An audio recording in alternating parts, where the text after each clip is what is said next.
एक नदी के किनारे मगरमच्छ और बंदर रहते थे। दोनों पक्के दोस्त थे। दोनों साथ साथ घूमते थे और खाते पीते थे। बंदर एक जामुन के पेड़ पर रहता था और वो जामुन तोड़ तोड़ कर खुद भी खाता था और मगरमच्छ को भी खिलाता था। एक दिन मगरमच्छ ने शादी कर ली।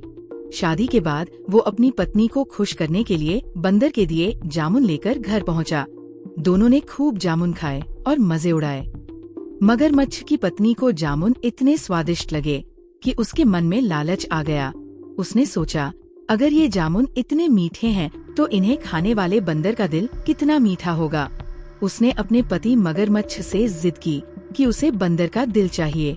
मगरमच्छ ने बहुत समझाया लेकिन वो नहीं मानी।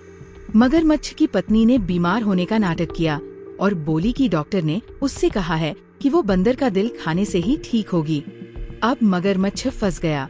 एक ओर पत्नी की जिद, दूसरी ओर बंदर से दोस्ती। अंत में उसने एक योजना बनाई। वो बंदर के पास गया और बोला, बंदर दोस्त, मेरी पत्नी तुमसे मिलना चाहती है। चलो, तुम्हें मैं अपनी पीठ पर बिठाकर नदी पार करवा दूंगा। बंदर दोस्त की बात मान गया और उसकी पीठ पर बैठ गया। जब वे नदी के बीच पहुँचे तो मगरमच्छ से रहा नहीं गया। उसने बंदर को सच्चाई बता दी और कहा कि मेरी पत्नी तुम्हारा दिल खाना चाहती है। ये सुनकर बंदर चौंक गया, लेकिन वो घबराया नहीं।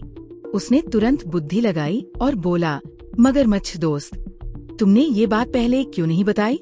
मैं तो अपना दिल पेड़ पर ही छोड़ आया।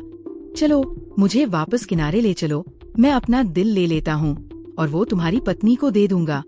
बुद्धू मगरमच्छ उसकी बातों में आ गया और जैसे ही बंदर किनारे पहुँचा, बंदर कूदकर पेड़ पर चढ़ गया। ऊपर चढ़कर उसने मगरमच्छ से गुस्से में कहा, अरे मूर्ख, बिना दिल के कोई जिंदा रह सकता है क्या? जा, आज से हमारी दोस्ती खत्म। मगरमच्छ शर्म से चुपचाप नदी में लौट गया और बंदर अपनी चतुराई से बच निकला। बच्चों, ये कहानी हमें सिखाती है कि कठिन हालात में घबराने के बजाय समझदारी से काम लेना चाहिए। आपको ये कहानी पसंद आई हो तो इसे लाइक, शेयर और सब्सक्राइब करें।